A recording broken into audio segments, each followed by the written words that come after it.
We're going to talk about possible sanctions, but don't get your hopes up.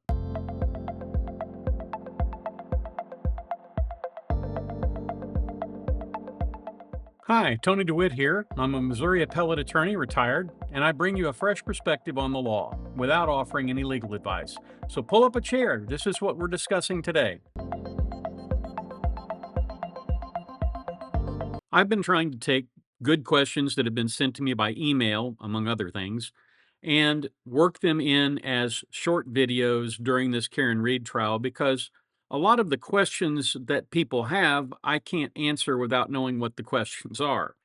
And so I do want to try to answer some questions for people who are confused about this debacle that has become the Karen Reed trial. So let's take a look at the question here. The subscriber said, first, we've seen, among other things, blatant perjury by prosecution witnesses, clear and unambiguous indications of bias on the part of the judge, material and exculpatory evidence excluded, purposefully not introduced, or tampered with, and multiple Brady and Rule 14 violations by the prosecution.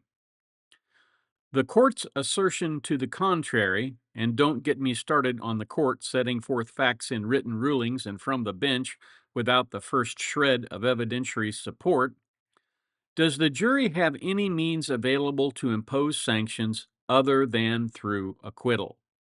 Well, that is a very good question. The short answer of it, of course, is no. The only entity that can impose sanctions is the court itself, and the court is unlikely to sanction itself. In this trial, the court is unlikely to sanction Mr. Brennan. If the court would not sanction Mr. Brennan after bringing an academically dishonest expert to the stand, and then attempting to rehabilitate him by having him say, well, life and family got in the way of me getting my bachelor's degree for 17 years. If the court's not going to sanction him for that, then the court's not going to sanction him for any of these other violations.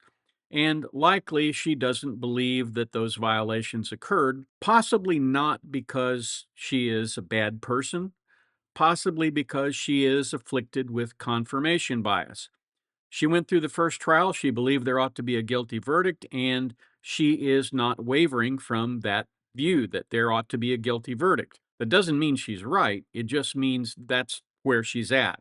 And I think a lot of what you're seeing in terms of her demeanor is related to the fact that the defense is pushing back so hard and scoring points with the jury in a situation where she thinks they ought not to do that. You know, in the language of the Old West, we ought to just bring the guilty SOB in here and give him a fair trial and then hang him.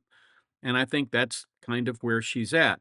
And again, I would say it's more just implicit bias and confirmation bias than it is necessarily evil intent. Although I do have to say that several people have pointed out to me that she did this number on her face at the end of Mr. Alessi's cross-examination of Shannon Burgess, and then called a halt to the testimony and ended for the day right when Mr. Alessi was getting ready to go in for the kill. If that's the case, if indeed she was signaling Brennan, and it certainly looked like it to me based on the film that I saw, then that's going well beyond what should be done in any court of law.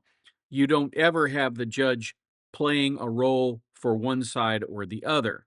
And in this situation, signaling Mr. Brennan that it's time to object would be crossing the line, and it should be the basis for judicial discipline if indeed that was her intent. And I don't know what her intent was, but that thing with her face, that didn't look good, particularly being with her looking at Brennan when she did it, and then Brennan immediately picking up on it and making an objection. That looks bad. Might not be at all. Maybe it was just all coincidence. But as I mentioned yesterday, the coincidences in this case are really stacking up. You know, several years ago, somebody did a video on the coincidences in the Kennedy assassination. and the fact that so many of the principal witnesses had passed away relatively quickly after that, and someone suggested that the odds of that were like 10 million to 1. Well, the odds of all of these circumstances and coincidences being random and just happening to congregate around this case is also, I think, a pretty statistically difficult calculation to make. Would have a lot of zeros after the one. That's what I'll say. Now, as to who can impose sanctions, as to the other people, in terms of not being the judge, right? In terms of the other people involved in this case, Trooper Proctor, Buchanan, um, the Alberts, McCabe, Roberts, those kinds of people, there is a potential for a conspiracy, a civil conspiracy claim, and the underlying claim in that civil conspiracy would be malicious prosecution. And malicious prosecution is when somebody brings a claim against someone without a significant or real basis, basically to cause that person problems. Now, I don't know if that would be necessarily a viable claim in Massachusetts. I know that Massachusetts has this tort on the books, but I'm not sure what the standards are. I can do a video on that if somebody wants to let me know that they would like to hear more about malicious prosecution. But in malicious prosecution, what happens is you establish that there was never any basis for the prosecution, and all of the damages that flowed from that, like her losing her house, her losing her pension, or losing her job, essentially the lawyers having to take it on the chin for defending her, all of those things would become elements of damage and would become recoverable. Now, whether or not she meets the elements under Massachusetts, I don't know. I can tell you about our experience in Missouri with a fire case. And in that case, we had a insurance company whose name will not be mentioned here just because, hey, I'm litigation averse too. But that particular insurance company was asked to pay out a fire claim that was brought by one of their insureds, and they refused. Instead, what they did is they got the local county prosecutor to prosecute that person for arson. The jury came back and acquitted them on arson. We brought the claim against the insurance company for malicious prosecution because that was the only way that that case got into the prosecutor's office. That insurance company took it in there and said, "We mad, you fix." And that's what the prosecutor tried to do.